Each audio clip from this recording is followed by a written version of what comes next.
Time to play Hail to the Chief backwards for the Unpresidented Podcast. Oh, So we'll just play it forward. that's right. There we go. That's a little bit better than Love Story.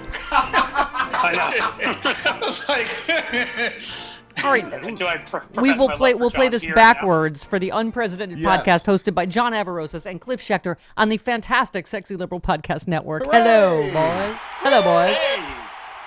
Hey guys. Thanks for having us. Thank you for being had. Now, speaking of being had, no, at least I would admit that I did. I got addicted to a psychic, because first of all, he was right about a bunch of stuff, but then human beings want hope. We want to believe we're going to have a vaccine. We want to believe this is going to be over soon. And so there's that population that's still being conned by him, right? That's still being grifted. Yeah.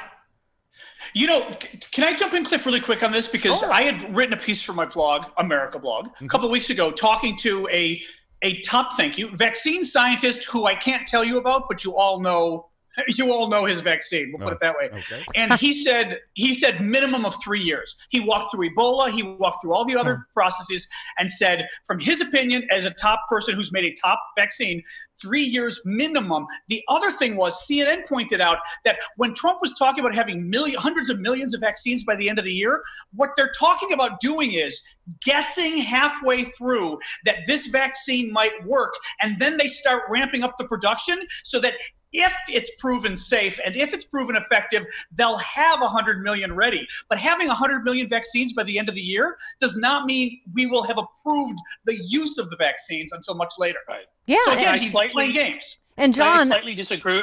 Go ahead. Sorry. well, no, John, I was going to say, that's what scares me is, first of all, that's taxpayer money. For this ridiculous Operation Warp Speed. So we're going to have all, like, hydroxychloroquine. He ordered how many Swine flu. zillions to flood the Swine- market? We had the same thing with swine flu in the late 70s, which some of us were old enough to remember. Yes. Cliff was just a swaddling babe at that point. But they Still rushed so through cute. rushed through the vaccine, and they had some serious problems with the vaccine that they didn't know until people started using it in mass. Listen, I'm And- old oh, enough that I think I had polio and scarlet fever, so just shut up about old. I had some bubonic plague in me, but I think they came from the New York City subway. So, Pizza rat. But that's what worries me, is that he's going to rush this like anything else. And Yeah. so then you play right into the anti-vaxxer hands by going, it's not safe. It's just like all these antibody tests that they flooded the market with. They're going, none of them are reliable, right? well, that's the major problem. Yeah, go ahead. No, I'm sorry, Stephanie. No, go ahead. Oh, I'm saying that's the major problem. I mean, look, I've got some friends who went and work in labs and did the whole thing, and very smart folks. And a friend of mine who I've trusted from the beginning, because he saw this coming in January, was warning people already. He's more optimistic than John is, but the guy John talked to. But what he said is China is very far along, or China, if you will. China is. But the problem is, if China is far along with it and we're not, Trump is going to put his interests before ours. So how's the trade war going? Are they giving Ivanka all the trademarks she needs? That's first of all, to get it from China to here. Then this incompetent boob has to try to distribute it throughout the country, test it and the rest. And that's the problem, is even if we did get one, let's say, 6 to 9 months from now. Well, the problem is that how do you get that out to the country, right? We need Joe Biden in office and any competent structure ASAP, because this guy's clearly proven he just can't do anything. It doesn't matter. Yeah. And John, you tweeted, I failed to mention the additional 60,000 plus who will be dead because of Trump's malfeasance by August 1st. Everyone who voted for Trump and continues to support him owns every one of these deaths and the economic carnage. But also, just to put in perspective, you said 4 Americans died at Benghazi. The Republicans treated it like Pearl Harbor and 9/11 combined. But when Trump is responsible for, what are we at, 90,000 deaths in only two months, Mitch McConnell and the GOP are silent. Suddenly dead American, lots of them are just fine.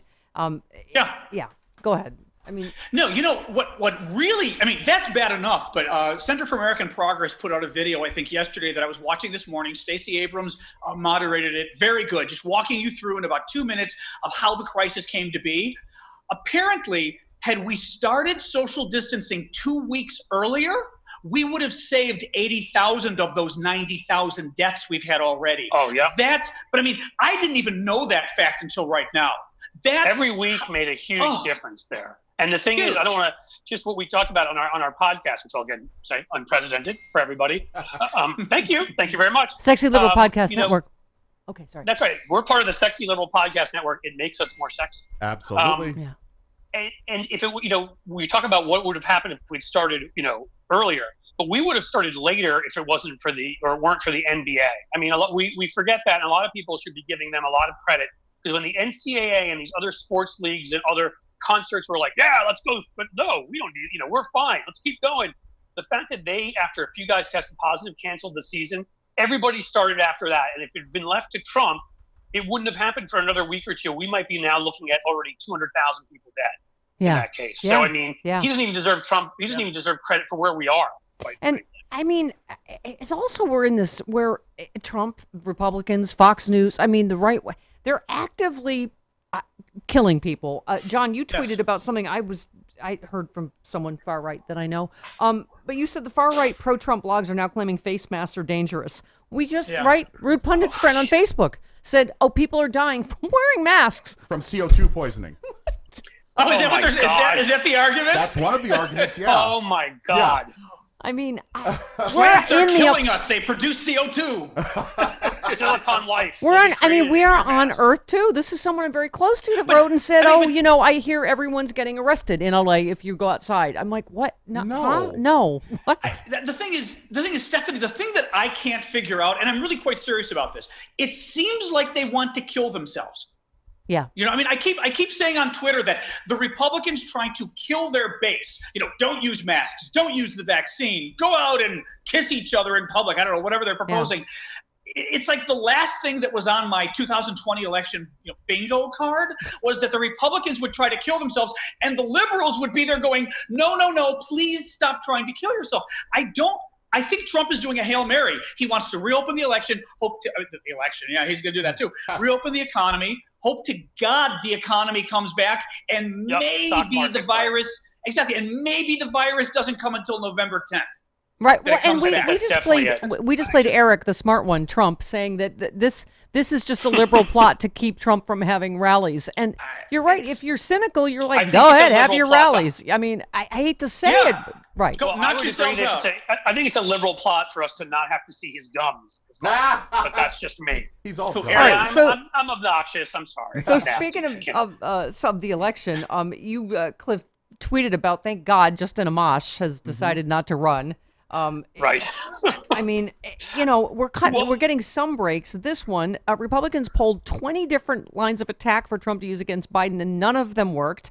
Right. I mean, right. Yep. The RNC tested roughly 20 lines of attack, ranging from private business activities of Hunter Biden to whether Biden lost a step, a reference to his mental acuity. None of the lines of attack moved voter sentiment. So if we don't screw this up, and Biden is in most polls up almost 10 points. Yeah, he's up a very stable 8 points at this point if you look at everything. 8 to 9, right? Yeah. And at this point, the state I'm sitting in, Ohio, as well as Texas and Georgia, are all legitimate swing states that could go either way. So if any billionaire like Michael Bloomberg or anybody is listening to me right now, just dump funds into these 3 states, because Trump literally can't lose any of them. They're going to have to put all of their resources and try to hang in there in Pennsylvania and Michigan, which at this point, some pollsters have moved from lean Democrat to likely Democrat. Arizona is leaning Democrat at this point. And so, I mean, they're in a lot of, North Carolina, Florida is too, and North Carolina. So we're in really good shape, and their internal polls that have been leaked, the Trump ones, are showing the same things that the preponderance of national polls are showing.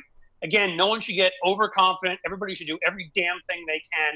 If it's just talking to your family members, if you have a larger platform, whatever, do not give up till we get this scumbag out of the White House. But we're in very good shape right now in a pretty stable lead. And Cliff, I mean, it is a given. They're frantic. They're trying to stop voting by mail. They're trying to endanger people. They're trying to destroy the post office. They are frantic. They see these same numbers. In a final act before stepping down as chairman, Richard Burr asked the Trump administration to declassify the last portion of the Senate Intelligence Committee's report on Russian election interference, the counterintelligence findings. Okay, so here's what I love. The executive branch gets to decide what is and what isn't classified. so obviously there's skepticism that that it'll be made public by November, but Burr and Warner appear to have hedged their bets. In the statement, they said they prepared what they deemed to be an unclassified version of the report, which in theory they could release on the Senate floor whether or not the DNI agrees. They clearly targeted Burr because of this report. That being said, he probably is also an insider trader, but right? Right. He's a Republican. He's what he is, which is he's an insider trader, and I'm sure there's all sorts of other issues. But why him and why not Inhofe, Mr. Snowball, denying global warming? He did the same thing. Why not Kelly Loeffler? They're going after Burr because Burr actually, as Republicans go, and it's a low bar, but actually somewhat took his job seriously on the Senate Intelligence Committee and put out what seems to be a pretty honest report. So some people should now be looking to reach out to Burr and be like, dude, you got to leak it. You got nothing to lose. Find a way to leak this thing if you can. And because you got money from your insider trading, get out of the country. The other story we did this morning, because Russia, as we know, is interfering now. This is all by way of trying to say 2016 was a hoax so they can continue to interfere to help him even more in 2020. And you're right, we're up against all of it. But thank God, I was saying better late than never, Politico, manipulative, deceitful user, Tara Reade left a trail of aggrieved acquaintances. They finally did some journalism on this. In PBS, what 74 Biden staffers think about Tara Reade's allegations, just what we knew from the beginning. That's why I didn't give this any oxygen. I'm like, are you kidding me? I mean, seriously. That Politico story, what's funny? I keep bringing it up and Cliff keeps going, don't bring it up on the show. It's a bullshit story. Don't give her oxygen. Can't say that on our show, but okay. It's sorry, bleep me. Sorry. That's okay. But it's a BS story, and don't get any more oxygen. When I read that Politico piece, I was like, I'm trying to think of things I could say that aren't slanderous. Basically, you read that piece, and it makes you think of someone who their entire life is conning people. Yeah. And it's deceit. It's making things up. She seemed to con a bunch of her landlords. She pretended she was nice. Okay, can I get a rent abatement? And then finally, I can't pay the rent. And when the landlord finally said, look, I'm going broke, then she went from being their best friend to like evil spawn. And Politico found person after person after person after person.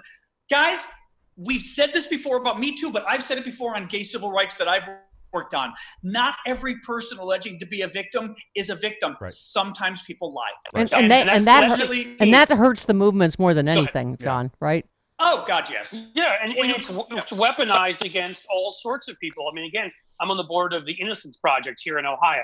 And you know what? We have a number of people, often African-American men, who ended up going to prison because white women who had relations with them but then were scared of their husbands claimed rape.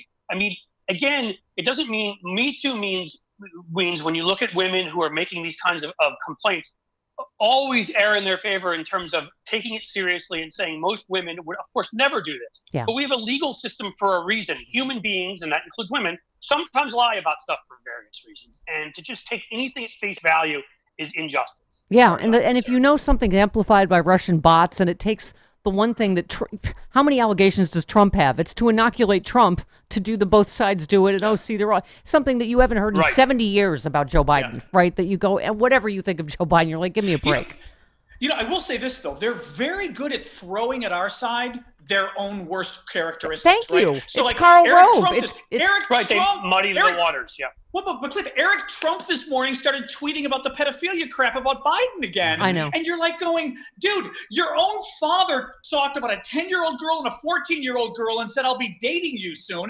And used to wander through like changing rooms at Miss America pageants. And how about all the photos with... Might I all the photos with with Ivanka. Might I recommend the Noel Kassler, Stephanie Miller's Happy Hour on the Sexy Liberal Podcast Network, and then immediately afterward you would listen to Unpresidented. That's right. With John Aravosis and Cliff Schecter. That's just perfect. Sexy Liberal combo. Yes. When I put my Raycon wireless earbuds in and type Stephanie in the box, I listen to the Unprecedented Podcast on the Sexy Liberal. It's my favorite new thing in my Raycons. I know. Yeah. All right. Great stuff, guys. Welcome to the network, and and they're available on all the platforms now. So subscribe on your favorite platform, please. Already a wildly successful podcast that we just snatched.